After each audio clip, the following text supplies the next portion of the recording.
Assalamualaikum dan salam sejahtera.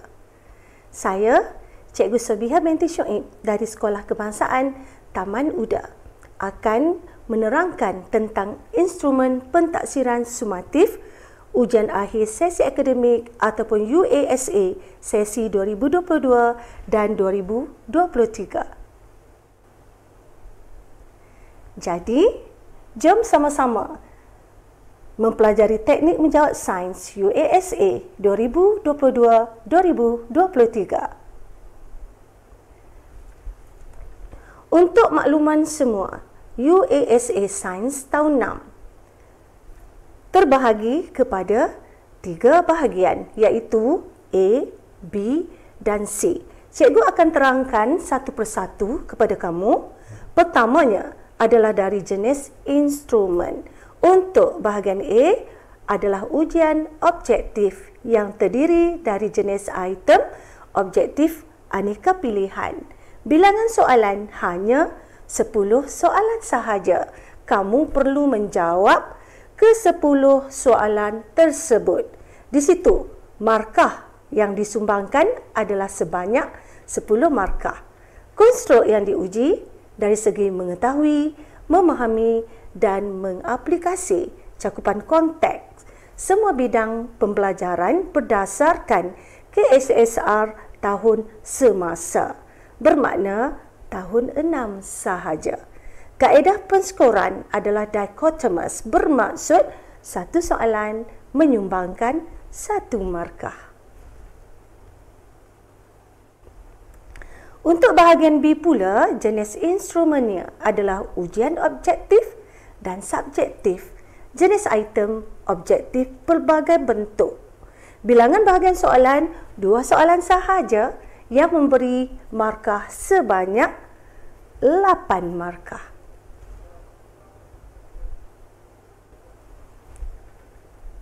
Tentu kamu tak sabar untuk mengetahui bagaimana dengan bahagian C. Bahagian C, jenis instrumennya adalah ujian struktur. Jenis item struktur. Bilangan soalan 4 soalan sahaja, tetapi memberi jumlah markah 32 markah. Masa yang diperuntukkan adalah 1 jam 15 minit. Untuk satu kertas sahaja, kertas sains 018. Untuk pentaksiran mata pelajaran sains tahun 6, KSSR semakkan, terdapat 13 topik yang telah kamu pelajari berdasarkan buku teks kamu, iaitu 1. Kemahiran saintifik, 2. Manusia, 3. Mikroorganism, 4. Interaksi antara hidupan, 5. Pemuliharaan dan pemeliharaan, 6. Daya, 7. Kelajuan, 8. Teknologi pengawitan makanan, 9. Bahan buangan, 10. Gerhana, 11. Galaksi, 12. Kestabilan dan kekuatan, dan yang terakhir teknologi.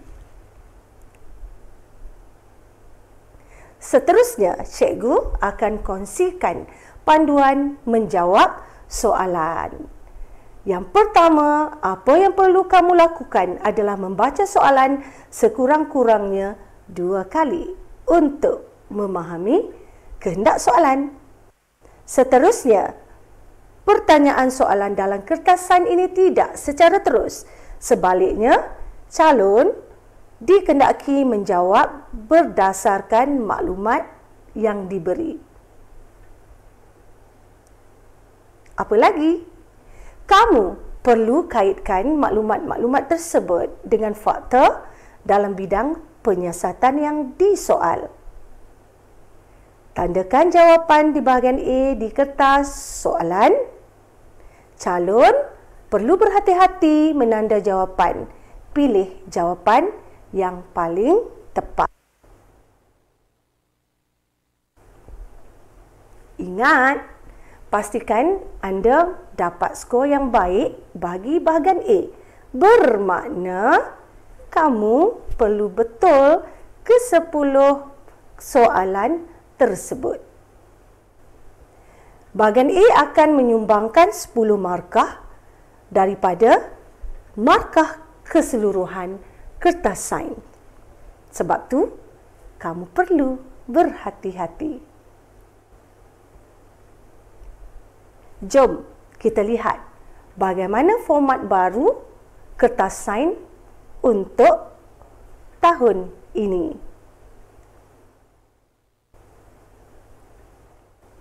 Macam yang cikgu bagi tahu tadi, bahagian A terdapat 10 soalan 10 markah. Bahagian B 4 soalan menyumbangkan 8 markah. Bahagian C 8 soalan menyumbangkan 32 markah yang merupakan markah yang paling banyak dalam ketiga-tiga bahagian ini. Tempoh masa yang diperuntukkan adalah 1 jam 15 minit. 50 soalan didarabkan dengan 2, kamu akan mendapat 100 markah. Baik, sekarang cikgu nak kongsi dengan kamu apa yang perlu kamu pelajari, apa yang perlu kamu beri penekanan. Ada 6 tema pelajaran sains seperti berikut. Topik-topik sains tahun 6 yang dibahagikan kepada inquiry sains, sains hayat, sains fizikal, sains bahan, bumi dan angkasa, teknologi dan kehidupan lestari.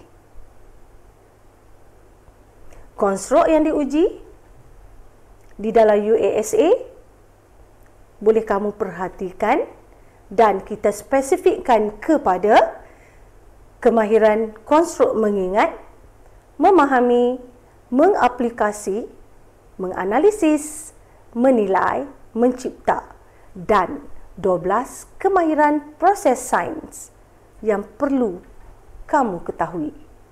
Kita teruskan. Bagaimana untuk skor A di dalam subjek sains? Pertama sekali, kamu mesti power di dalam menguasai istilah. Apa itu istilah? Istilah adalah maksud ataupun definisi. Yang kedua, kamu perlu kuasai faktor-faktor yang menyebabkannya. Contoh, faktor-faktor yang mempengaruhi pembiakan mikroorganisma. Ketiga, ciri-ciri. Apa dia ciri-ciri itu? Maksudnya sifat-sifat bahan yang ada pada sesuatu objek. Keempat, fungsi, tugas atau kegunaan. Seterusnya, faedah. Faedah memberi maksud kebaikan sesuatu. Dan yang terakhir adalah kesan yang memberi maksud keburukan sesuatu. Penting untuk kamu bagaimana untuk skor A di dalam mata pelajaran sains. Pertama, kamu perlu tahu dan faham semua tajuk yang dipelajari. Macam cikgu bagi tahu tadi, kamu perlu mengetahui semua istilah sains, faham konsep dan prinsip sains. Kamu perlu banyakkan latihan. Buat nota dalam bentuk peta iting atau peta minda. Selalu tonton video berkaitan tajuk yang dipelajari dan yang paling penting, jalankan eksperimen secara berkumpulan bersama rakan kamu dengan bimbingan guru sains kamu.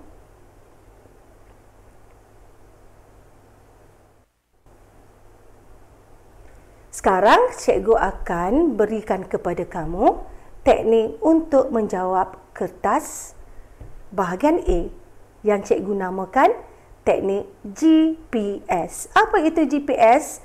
Yang pertama, kamu perlu garis kehendak soalan. Kedua, potong yang bukan jawapan. Ketiga, selesaikan dengan membulatkan jawapan yang paling tepat. Bentuk-bentuk soalan yang diuji sama seperti yang cikgu terangkan tadi adalah aras pengetahuan, kefahaman dan aplikasi. Kita lihat yang pertama adalah soalan dari aras pengetahuan iaitu fakta. Kamu perlu mengingat semua maklumat yang khusus serta maklumat yang terpisah-pisah.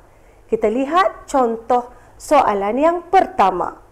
Sekumpulan murid menjalankan satu penyiasatan tentang persaingan antara tumbuhan. Antara berikut, yang manakah paling utama untuk dipertimbangkan dalam penyiasatan itu? So, pertama, sila garis kata kunci iaitu persaingan antara tumbuhan. Murid perlu tahu apakah persaingan antara tumbuhan. Yang pertama, faktor yang melibatkan persaingan antara tumbuhan iaitu cahaya matahari keluarkan ke semua maklumat. Yang kedua adalah udara. Tumbuhan perlukan udara. Yang ketiga, apa yang tumbuhan perlukan adalah air. Keempat, dari segi ruang ataupun jarak antara tumbuhan dengan tumbuhan yang lain. Seterusnya, nutrien, garam galian yang memberi zat kepada tumbuhan tersebut. Jadi, kamu perhatikan antara kelima-lima tersebut. Apakah faktor yang menyebabkan persaingan? Jadi, kita lihat kat situ, jenis bekas dah tak betul. So, kita potong. Jenis biji benih juga tak betul. Tempat penyiasatan juga tak betul. Jadi, jawapan yang ada di situ adalah jarak antara biji benih. Jadi, tandakan jawapan tersebut. Sekali lagi cikgu ingatkan, untuk kertas objektif sains, walaupun jawapan diberikan, kamu jangan sesekali meneka. Kita lihat pula kepada soalan berbentuk fakta sederhana. Rajah menunjukkan satu model dibina menggunakan surat khabar. Itu adalah maklumat yang diberikan. Apakah faktor yang mempengaruhi kestabilan model itu? Jadi, kamu perlu menggaris soalan di situ, faktor. Jadi, murid perlu tahu apakah faktor yang mempengaruhi kestabilan. Jadi, kita tahu ada dua faktor di situ. Sekarang, kamu pilihlah jawapan yang tepat berdasarkan fakta yang kamu pelajari. Jadi, jawapannya adalah tinggi dan luas tapak. Kita teruskan dengan soalan yang berbentuk istilah ataupun terminologi. Di sini kamu perlu mengetahui tentang penerangan atau definisi dan penggunaan istilah yang betul dalam suatu komunikasi. Contoh soalan, apakah yang dimaksudkan dengan spesies yang terancam? Soalan yang berbentuk istilah dan terminologi memerlukan murid faham dan menghafal istilah-istilah. Sekiranya murid tak hafal, maknanya murid akan meneka. Ataupun kalau meneka tak betul, murid akan kehilangan markahnya. Jadi apa jawapannya? Of course, jawapannya spesies yang terancam bermaksud spesies yang menghadapi kepupusan ataupun bilangannya yang semakin berkurangan dari hari ke hari. Baik murid-murid, kita lihat soalan istilah yang seterusnya. Soalan yang mungkin ditanya dalam bentuk istilah, apa maksud mesin ringkas? Murid perlu menghafal maksud mesin ringkas. Jadi di sini, mesin bermaksud satu cara untuk melakukan kerja dengan lebih mudah. Seperti yang kita hafal selalu, mesin adalah satu bentuk yang membantu manusia membuat kerja lebih cepat dan mudah. Kita teruskan dengan istilah-istilah yang lain sebagai contoh yang perlu kamu beri penekanan. Interspesies bermaksud interaksi spesies yang berlainan atau berbeza. Mikroorganisma. Interaksi bermaksud perhubungan aktif antara hidupan yang saling bergantung antara satu sama lain. Cikgu akan tunjukkan kepada kamu sekali lalu sahaja supaya kamu mendapat sedikit gambaran apakah bentuk istilah-istilah yang perlu kamu pelajari. Ini adalah maksud pemeliharaan. Ini maksud ancaman kepupusan, mutualism, sisa toksik, simbiosis, pemeliharaan. Kalau sekejap tadi pemeliharaan kan? Jadi kalau pemeliharaan memberi maksud mengembalikan haiwan dan tumbuhan kepada keadaan asal supaya dapat dinikmati oleh generasi yang akan datang. Baiklah, kita teruskan dengan soalan pengelasan ataupun kategori yang memberi maksud pengetahuan tentang kelas-kelas, set atau bahagian. Okey. Kita lihat soalannya. Raja 5 menunjukkan beberapa mesin ringkas. Antara berikut yang manakah mewakili X, Y dan Z dengan betul? Murid perlu kenal apakah mesin ringkas X, tuas, Y adalah skru dan Z adalah baji. So, daripada gambar rajah yang telah dikenal pasti, barulah kita memilih jawapan yang betul. Jadi jawapannya adalah A. Kita teruskan dengan soalan pengelasan. Kita tengok pula soalan jenis galaksi. Murid perlu faham dan kenal jenis-jenis galaksi. Kita lihat yang pertama, P berbentuk cakra dan mempunyai lingkaran yang mengelilingi pusatnya. Jadi, bila maklumat begitu, ini adalah galaksi berpilin. Jadi, kita tandakan yang betul. Yang kedua adalah Q berbentuk bujur. Apakah galaksi yang berbentuk bujur? Jawapannya elips. Dan yang terakhir, R tiada bentuk tetap. Bermaksud galaksi tidak sekata. Jadi, kita akan mendapat jawapan yang tepat tanpa kita meneka, iaitu D. Sekarang kita lihat pula soalan yang berbentuk aliran ataupun urutan. Di sini menguji pengetahuan tentang susunan mengikut tertib seperti proses eksperimen, arah, aliran dan gerakan. Jadi, kita lihat soalan ini. Raja menunjukkan 3 silinder kayu yang sama tinggi X, Y dan Z. Itu adalah info yang diberi. Antara berikut, yang manakah susunan silinder mengikut kestabilan yang meningkat?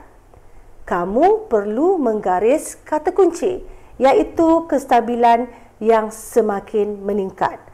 Kamu juga perlu tahu apakah faktor yang mempengaruhi kestabilan. Ingat lagi tak? Faktor yang mempengaruhi kestabilan ialah yang pertama adalah keluasan tapak dan yang kedua ialah ketinggian. Jadi di sini kita susun keluasan tapak yang paling kecil iaitu X, diikuti Y dan yang paling lebar ialah Z. Barulah murid memilih jawapannya, iaitu X, Y dan Z. Kita cancel yang tak ada X tu. Okey. Jadi jawapannya ialah A. Soalan yang seterusnya. Maklumat berikut menunjukkan proses mengerti nenas. Cikgu nak kongsikan bagaimana cara mudah untuk kita pilih jawapan yang tepat dan senang. Jadi di sini kamu perlu mengenal pasti apa langkah yang pertama dan tandakan langkah tersebut. Okey. Kupas nenas dan potong dalam bentuk kubus. Kita lihat di situ yang bermula dari huruf L. Jadi kita cancel mana yang tak betul. Jadi jawapan yang tinggal cuma satu sahaja. Jadi itulah pemilihan jawapannya. Senang kan? Okey, kita teruskan dengan soalan berbentuk pengkaedahan ataupun metodologi. Okey, antara berikut, yang manakah kaedah yang paling mudah untuk menaikkan beban ke atas lori? Jadi, kamu fokus kepada soalan yang ditanya, iaitu kaedah yang paling mudah. Adakah dengan menanggung objek ataupun menarik objek? Jadi kita dah belajar yang mudah adalah kita menggunakan alat, iaitu mesin. Kat situ kita boleh nampak kereta sorong. Jadi itulah pilihan jawapan yang paling tepat. Kita teruskan lagi soalan ke-10, juga soalan kaedah. Raja 3 menunjukkan beberapa jenis makanan. Kita nampak kat situ nanas, ikan dan jagung. Manakah antara berikut adalah kaedah terbaik untuk mengawet makanan tersebut? Masih lagi soalan kaedah yang terbaik. Jadi, kamu perlu fikirkan ketiga-tiga jenis makanan tersebut yang boleh diawet menggunakan kaedah yang sama. Jawapannya adalah pengetinan. Sekarang kita teruskan dengan soalan konsep ataupun prinsip. Baik, kita lihat soalannya. Raja di bawah menunjukkan beberapa jenis alat teknologi, iaitu P, Q, R dan S. Kamu kena tahu apakah alat-alat tersebut. Contoh, P adalah stetoskop, Q kaunter pembesar, R teleskop, S adalah laptop. Jadi, alat manakah yang dicipta untuk mengatasi had keupayaan mata? Soalannya, kita fokuskan yang membantu mengatasi had keupayaan mata kita. Jadi, jawapannya adalah teleskop dan kaunter pembesar. Pilihlah jawapan yang paling tepat. Jangan terburu-buru semasa kamu menanda jawapan tersebut. Kita lihat pula soalan yang seterusnya. Raja menunjukkan seorang tukang kayu menggergaji sekeping papan. Yang manakah berikut yang melibatkan dua aktiviti daya yang digunakan oleh tukang kayu tersebut? Ingat, dua aktiviti daya. Fokuskan kepada gambar rajah yang diberi. Okey, gambar rajah tersebut menunjukkan seorang lelaki sedang menggergaji kayu. Jadi, aktiviti daya yang terlibat adalah tarikan dan tolakkan. So, kamu perlu memilih berdasarkan jawapan apakah aktiviti yang melibatkan kedua-dua aktiviti tersebut. Ya, tolak dan tarik. Kita nampak di situ mengepam tayar basikal yang melibatkan aktiviti tolak dan tarik. Kita teruskan dengan bentuk soalan penterjemahan. Di sini kebolehan menterjemah ditunjukkan melalui penelitian dan ketetapan yang digunakan dalam menulis semula dan mengemukakan sesuatu komunikasi daripada satu bentuk komunikasi kepada bentuk komunikasi yang lain.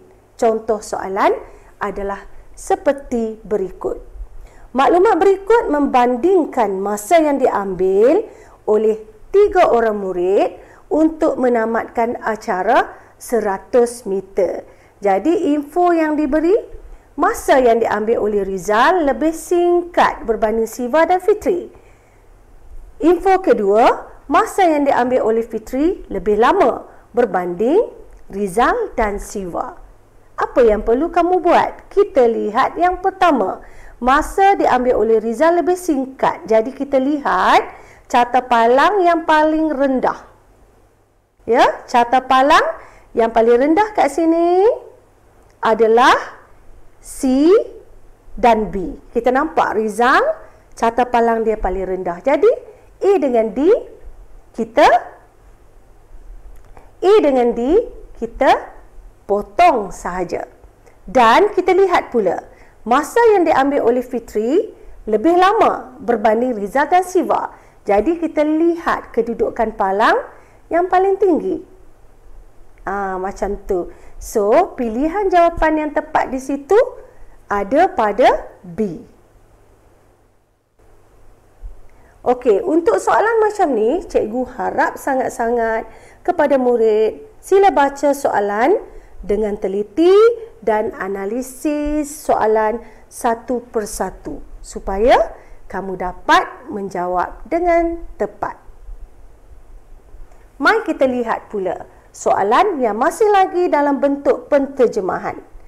Rajah menunjukkan fenomena gerhana matahari. Sila lihat rajah tersebut. Antara carta palang berikut, yang manakah mewakili bahagian matahari yang dapat dilihat ketika gerhana? Apa yang perlu kamu buat ialah perhatikan pada rajah tersebut.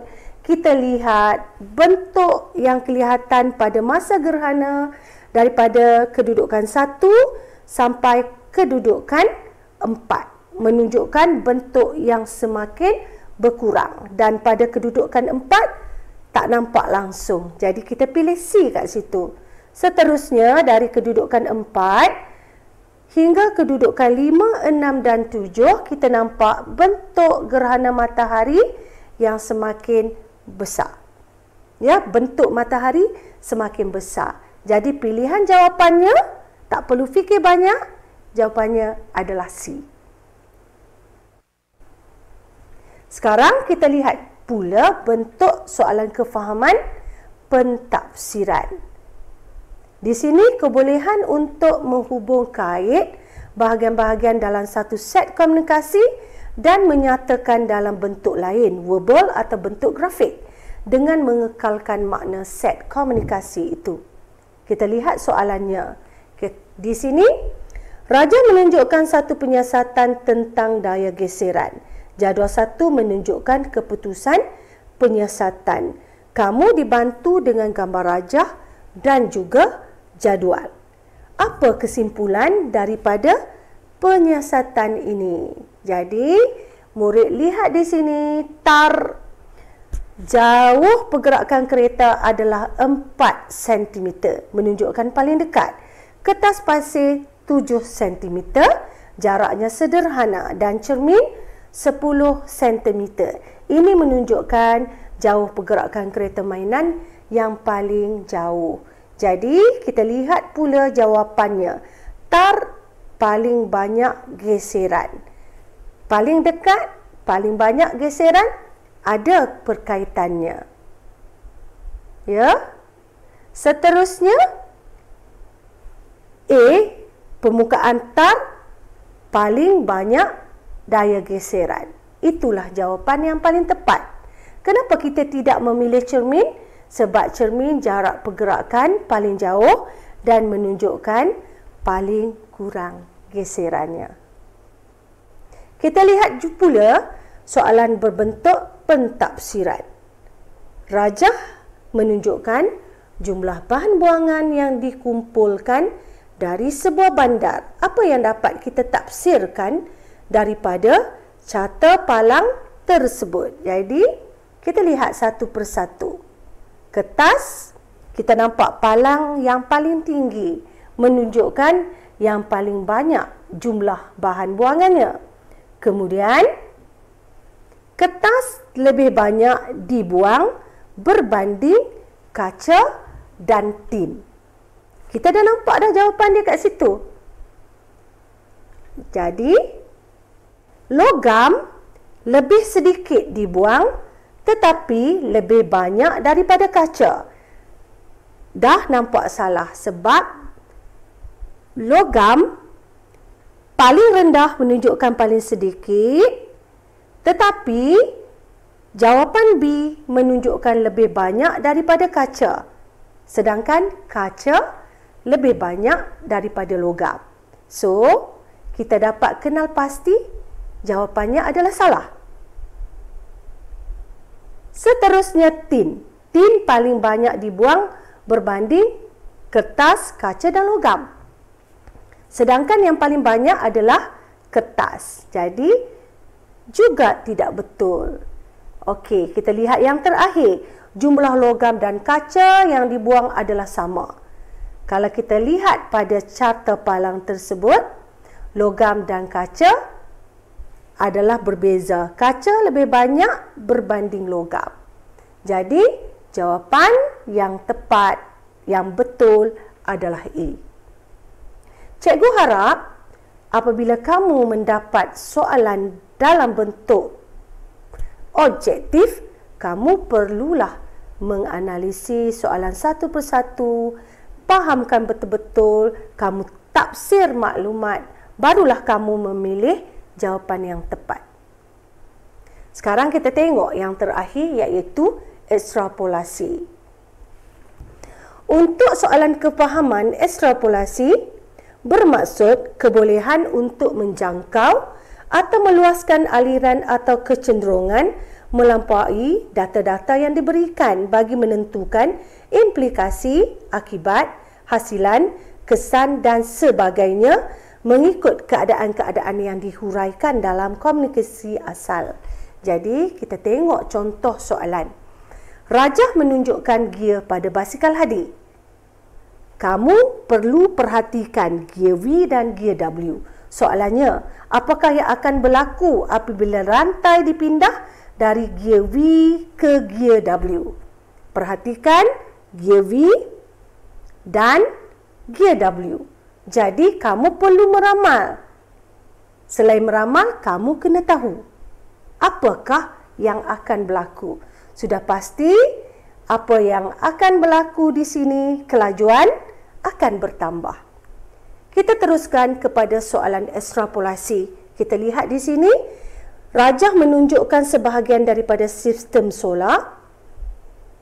Apakah yang akan berlaku sekiranya bumi berada di X? Kedudukan bumi adalah nombor 3. Kedudukan planet kan? Sekiranya kita ubah bumi berada di kedudukan X yang bermakna kedudukan yang paling akhir. Jadi, apa yang berlaku? Suhu akan menjadi rendah. Baiklah murid-murid, kita akan lihat seterusnya adalah dari segi mengaplikasi, ya, hebat mengaplikasi, iaitu menggunakan maklumat dalam situasi yang baru, menunjuk cara, menjalankan dan menggunakan. Kita lihat soalannya. Rajah menunjukkan anak-anak ayam dalam sebuah reban. Fokus kepada anak ayam di dalam reban tersebut. Soalannya, anak ayam itu menjadi lemah selepas 2 hari. Antara berikut, yang manakah boleh menyelesaikan masalah ini? Kamu kena fikirkan dengan jumlah anak ayam yang terlalu banyak di dalam reban tersebut. Kemudian kamu kena fikirkan apakah jalan penyelesaiannya. Kita lihat soalan, jawapan yang diberikan A, B, C dan D. Ganti anak ayam dengan anak ayam yang lain, itu bukan penyelesaiannya. Kemudian letak lebih banyak anak ayam ke dalam reban, itu akan meningkatkan persaingan di antara anak-anak ayam tersebut. Tetapi bila kita lihat, alihkan beberapa ekor anak ayam ke dalam reban lain, maknanya kita kurangkan bilangan anak ayam tersebut. Jadi, itulah jawapan yang paling terbaik.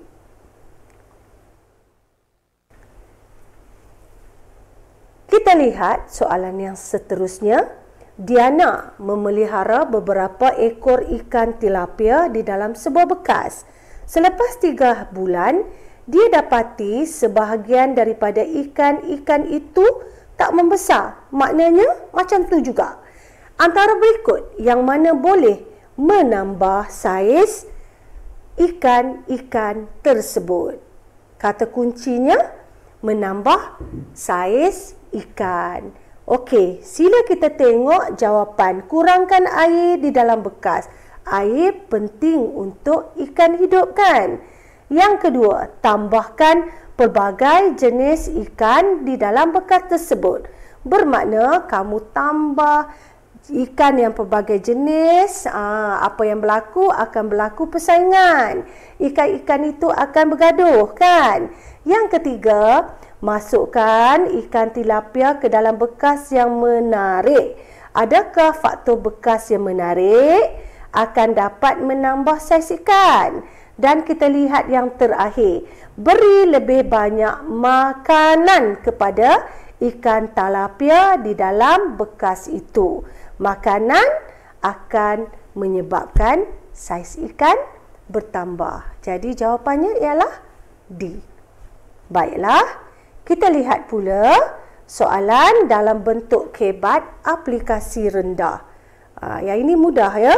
Adam sedang berdiri di atas puncak sebuah bukit. Dia ingin melihat sekolahnya yang terletak 1 kilometer dari bukit itu. Jauh juga kan? Alat manakah yang sesuai digunakan untuk melihat sekolahnya dengan jelas? Kata kunci di sini adalah alat. Kemudian digunakan untuk melihat sekolahnya dengan jelas. Jadi di sini kita perlu tahu teleskop adalah alat untuk melihat objek yang jauh seperti buruj, seperti matahari dan planet-planet. Binokular pula adalah teropong. Mikroskop adalah alat untuk melihat organisma yang terlalu kecil. Dan yang terakhir, kaunter pembesar yang kita boleh guna nak besarkan objek. Jadi di sini, alat apakah yang sesuai? Jawapannya adalah binokular. Baik, kita lihat soalan aplikasi sederhana. Raja 12 menunjukkan 2 orang lelaki cuba untuk menggerakkan sebuah perahu ke pantai. Okey, apakah cara terbaik? Gariskan cara terbaik. Jadi, kamu boleh nampak di situ. Kamu boleh fikirkan cara pertama. Adakah kamu tolak perahu itu? Nak tolak memerlukan daya yang besar. Tarik perahu dengan tali juga memerlukan daya yang besar. Gunakan troli untuk membawa perahu itu. Bila menggunakan troli bermaksud kamu perlu mengangkat dahulu perahu dan memerlukan daya yang besar. Tetapi jawapan yang terakhir, letakkan penggolek di bawah perahu itu. Penggolek adalah apa kita boleh katakan seperti kayu yang bulat, yang panjang, yang diletakkan di bawah perahu. Jadi, cara terbaik di sini adalah meletakkan penggolek di bawah perahu. Kalau kita lihat di sini, jawapan C dan D adalah hampir tepat. Tapi kita perlu memilih jawapan yang paling tepat, yang bersesuaian dengan situasi yang diberikan. Baiklah murid-murid, kita lihat pula soalan yang seterusnya. Kita lihat seorang atlet menjalani latihan memanjat tembok menggunakan tali. Apakah yang patut dia lakukan bagi mengelak dirinya daripada tergelincir? Jadi kita lihat jawapan yang diberikan satu persatu. Tanggal kasut lagi licin. Memakai sarung tangan, membasahkan tapak tangan atau menyapu lotion di tapak tangan. Jadi jawapannya apa murid-murid? Okey, sudah pasti jawapan yang tepat adalah dengan memakai sarung tangan. Maksudnya kita menambah daya geseran. Soalan yang seterusnya, soalan nelayan mendapat hasil tangkapan ikan yang banyak. Bagaimanakah nelayan itu boleh mengelakkan ikannya daripada menjadi busuk? Ini adalah soalan aplikasi yang berlaku dalam kehidupan kita seharian. Apa yang perlu nelayan itu lakukan ialah nak elak ikan daripada busuk dengan bubuh garam pada ikan. Jadi dengan menggunakan garam akan melambatkan proses ikan menjadi busuk. Sekian sahaja penerangan cikgu tentang teknik menjawab bahagian A kertas sains. Di sini cikgu ingin mengucapkan terima kasih kepada pihak Jabatan Pendidikan Negeri Kedah dan Yayasan Pelajaran Pertubuhan Peladang Mada YPPM. Jumpa lagi untuk slot yang kedua nanti.